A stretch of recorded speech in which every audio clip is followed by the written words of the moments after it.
गोवा आणि कर्नाटकच्या सीमेचेर जे कोंकणी भाषिक असा त्या सीमेचेर टोटल कर्नाटकातले 3 मतदारसंघ येतात. त्या 3 मतदारसंघापैकी 2 मतदारसंघात काँग्रेसचा विजय झाला असा आणि एका मतदारसंघात बीजेपीचा विजय झाला असा.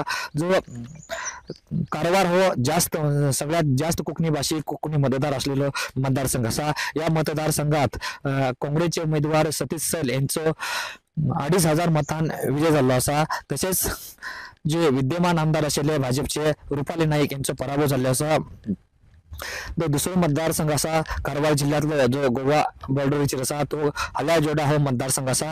या हलालजोडा मतदारसंघात काँग्रेसचे उमेदवार आर.व्ही. देशपांडे हे 3,500 मतांनी विजय झाले असा. तसेच जे भाजपचे उमेदवार असलेले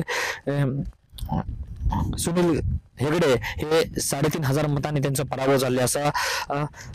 तिसरा जो मतदारसंघ असा तो बेळगाव जिल्ह्यात येता जो खानापूर मतदारसंघ असा. या खानापूर मतदारसंघात मात्र एक ऐतिहासिक विजय येतो भाजपला मिळालेला असा. भाजपचा जो उमेदवार असा विठ्ठल हलगेकर हे का तब्बल 54,000 मतांनी ते का विजय मिळवलेला असा. तसेच ते जे विद्यमान आमदार असलेले काँग्रेसचे अंजली निंबाळकर यांचा ते पराभव झाला असा.